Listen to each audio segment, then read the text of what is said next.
Bonjour à tous et bienvenue sur Crypto Flash, la chaîne de l'actualité crypto. Aujourd'hui, nous allons parler de JP Morgan et des cryptos et du Bitcoin précisément. On va parler aussi du Crédit Lombard avec une première offre en France. On va parler aussi de Donald Trump, de la Banque Centrale Européenne, de plein d'autres sujets. Commençons avec le cours des crypto-monnaies. Légère baisse générale, un BTC à 105 000 $, 104 800, un Ether moins 2% de baisse, 2600 $. XRP moins 2,4%. Regardez, première news autour de JP Morgan. Ça nous vient de Bloomberg et tout ça, ça a été confirmé par Decrypt auprès de JP Morgan. JP Morgan, donc la banque dont le patron est Jamie Dimon, Jamie qui est très critique en fait sur le Bitcoin. Mais bon, ils sont en train de s'ouvrir petit à petit au Bitcoin et au crypto. Et la news en fait, c'est qu'ils vont permettre à leurs clients fortunés de pouvoir emprunter de l'argent sur un collatéral qui est des ETF BTC et précisément celui de BlackRock. Donc il commence par l'ETF le plus gros Bitcoin et ça va permettre enfin de débloquer de la liquidité en fait pour les personnes qui ont des ETF BlackRock, donc IBIT. Et c'est une bonne nouvelle, c'est une forme de crédit lombard. Je vous ai pas mal parlé des crédits lombards, cette solution qui permet de déposer de l'argent et d'emprunter sur ces cryptos sans avoir à vendre vos cryptos en fait. Et bien là, ça va être permis par JP Morgan. Et même, ils ont dit qu'ils allaient même prendre en compte l'ensemble des cryptoactifs du client pour évaluer sa richesse et aussi pour permettre de lui prêter encore plus d'argent. Donc c'est l'ETF BTC clairement pour emprunter et les cryptos pour évaluer la santé financière globale du client, on va dire.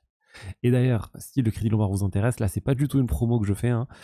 C'est une news que j'ai vu passer, c'est Mon Pèlerin qui permet en fait de faire du crédit lombard en France. Donc il y a quelques temps, ça a été permis par le code monétaire français, ou je sais plus exactement c'est quoi ce qui a permis ça, mais en tout cas il y a un changement qui fait que désormais c'est permis.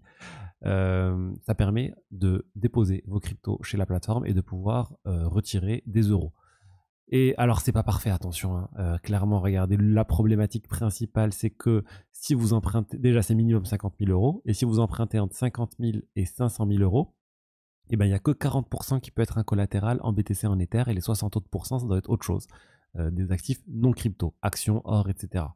Donc, c'est juste pour ceux qui ont plus de 500 000 euros qui peuvent déposer la somme chez Mon Pèlerin et emprunter, du coup, de l'euro. Alors le taux, c'est quoi le taux d'emprunt? C'est 3% plus le taux de la BCE. Donc là, je pense que la BCE, c'est 2%, donc ça doit être plus 3%, donc 5%. J'ai pas vu d'informations sur la durée, etc. A priori, tout est négociable, donc il faut les contacter pour avoir plus d'informations.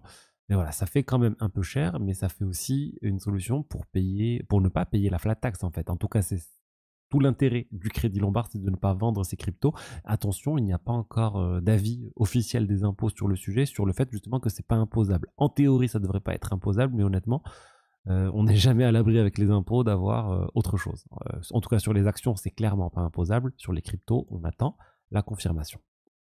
Ensuite, on va parler de la Fed et de l'annonce de la baisse des taux d'intérêt de la Fed qui est très attendue. Il y a vendredi un rapport des chiffres de l'emploi aux États-Unis qui est très attendu pour voir si justement la Fed va pouvoir baisser les taux directeurs. Donc le marché attend ça avec impatience et en Europe, il n'y a pas d'attente. La BCE, la Banque Centrale Européenne, vient de baisser le taux directeur de 0,25%. Donc on est autour de 2% en Europe maintenant. C'est une bonne chose, hein. La BCE vraiment est en avance par rapport à la Fed sur la baisse des taux directeurs. J'espère que la Fed va suivre et qu'il y aura cette baisse aussi qui est très attendue pour pouvoir venir rebooster vraiment le marché crypto, le marché des actions, etc. C'est extrêmement attendu. Ensuite, on va parler rapidement de Trump. Il y a encore, ils ont fait les premières démarches pour lancer l'ETF Bitcoin via la société de Trump, Truth Social. Donc Truth Social, c'est le réseau social de Trump. Donc, vraiment, Trump de plus en plus lié aux cryptos. On le voit, hein, il a un même coin, il a une société qui fait de la DeFi, il a bientôt un wallet, il a des ETF, il a des NFT. Il est vraiment, enfin, c'est clairement le président 100% crypto. Et d'ailleurs, ça lui a fait gagner déjà des centaines de millions de dollars. Ensuite, la fondation Ethereum vient de publier un document très intéressant sur la manière dont ils vont gérer leur trésorerie. Et c'est vraiment bien fait. Ils expliquent un certain nombre de choses, mais moi, il y a un passage qui m'intéresse particulier sur l'aspect finance décentralisée. Donc, ils disent en fait comment ils gèrent les choses, que là, ils vont mettre 15% de leur trésorerie annuellement pour payer les coûts réguliers de la fondation, l'aspect OPEX. Et en fait, ils vont ensuite petit à petit diminuer ces 15% Donc pour atteindre une cible de 5%, en théorie, si le prix de l'Ether augmente, ça ne devrait pas changer grand-chose. Il y aurait toujours autant d'argent qui arrive pour pouvoir soutenir les développeurs Ethereum, les projets qui veulent se lancer sur Ethereum, la recherche et développement, etc. Donc c'est important d'avoir une fondation qui fait ça. Et la fondation Ethereum, honnêtement, elle n'a pas beaucoup d'argent. Hein. Enfin, beaucoup d'argent. Elle doit, de mémoire, c'était moins d'1 milliard de dollars par rapport à d'autres fondations qui ont des... voilà, prenons la fondation Solana, ils ont vraiment énormément d'argent par rapport à Ethereum. Bref, ce que j'ai trouvé intéressant, c'est qu'ils ont dit qu'ils allaient déployer aussi de plus en plus des choses dans la finance décentralisée. Et ils créent un sorte de nouveau framework qu'ils appellent DeFi Punk.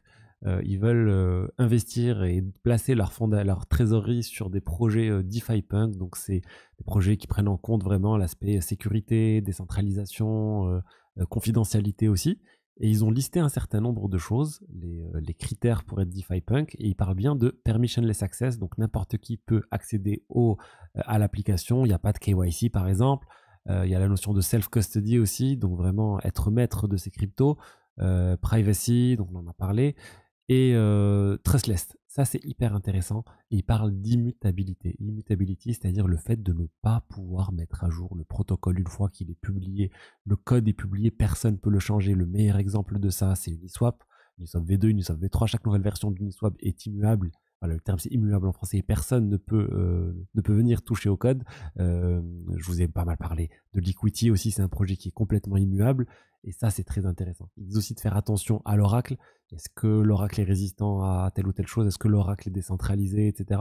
Ça, c'est intéressant, c'est des problématiques que très peu de projets se posent. AV, très grand projet, hein, mais ça se base sur Chainlink, qui est certes un très très bon oracle, mais ça se base uniquement sur Chainlink. Il y a d'autres projets, Liquidity par exemple, lorsqu'ils ont fait le design, ils sont basés au moins sur 2 oracles différents lors de la version 1 par exemple, même s'il y avait des bugs. Mais bon, c'est pour vous dire qu'il y a un certain nombre de choses qu'ils prennent en compte et j'espère qu'ils vont pousser en fait les projets de finance décentralisée à prendre en compte tout ça. Bref, il y a plein d'autres critères, mais l'idée c'est donner vraiment un guide pour les projets. S'ils veulent que la fondation Ethereum investisse chez eux, il faut qu'ils respectent un certain nombre de choses. Et honnêtement, quand je vois tout ça, je me dis que la fondation Ethereum a déjà commencé à déployer des fonds sur AV, mais s'ils veulent respecter tout ça, au final, ils ne devront pas déployer sur AV. Sur AV, il y a quand même une certaine centralisation. On peut le voir sur DeFi Scan, AV est très mal noté d'un point de vue décentralisation. C'est factuel, je ne suis pas en train de donner mon avis. Et voilà, donc je pense que petit à petit, ils vont aller vers d'autres protocoles beaucoup moins centralisés, on va dire. Même si AV, attention, je ne dis pas c'est un très très bon protocole, sans doute le meilleur protocole de lending borrowing, c'est juste que ça serait bien qu'ils rajoutent plus de décentralisation. Aujourd'hui, c'est aussi le jour de l'introduction en bourse de Circle, très très attendu. Ils vont lever environ 1 milliard de dollars, ce qui est énorme, valorisé autour de 7 milliards de dollars. C'est top pour eux, ça leur fait beaucoup d'argent. Après, attention, d'un point de vue profit, Circle gagne beaucoup moins d'argent en fait que la société derrière l'USDT, que Tether, parce qu'en fait, ils partagent leurs revenus avec les personnes qui les aident à faire circuler, à distribuer leur USDC. Par exemple, ils distribuent plus de la moitié des profits à Coinbase, ils distribuent des choses à Binance aussi, et au final, il ne leur reste pas grand-chose. Ils distribuent à BlackRock des choses parce que c'est BlackRock qui leur gère leur trésorerie, et au final, ils ont pas énormément de profitabilité, alors que Tether, c'est juste énorme, les milliards et les milliards de bénéfices, parce qu'ils gardent l'ensemble des revenus générés par les actifs qui sont derrière l'USDT pour eux uniquement. Et pour finir, il y a Coinbase qui vient d'annoncer les Wrapped XRP et les Wrapped Doge sur Base. Donc ils ont sorti les CB Doge et les CB XRP pour pouvoir utiliser ces deux cryptos qui ne sont pas natifs à Ethereum enfin plutôt qui ne sont pas natifs à Base, pouvoir les utiliser sur la blockchain Base. Donc c'est une bonne chose pour ces protocoles qui vont avoir d'autres personnes qui vont pouvoir venir les acheter. Et on sait que Base, il y a beaucoup d'investisseurs retail. Et voilà, c'est une bonne chose pour ces protocoles et une bonne chose pour Coinbase qui continue de déployer des choses sur sa blockchain Base, qui est vraiment un point central de leur stratégie on-chain. Voilà ce que je voulais vous dire aujourd'hui sur les diverses actualités crypto. J'espère que le contenu vous a plu. Si c'est le cas, n'hésitez pas à liker, commenter, vous abonner.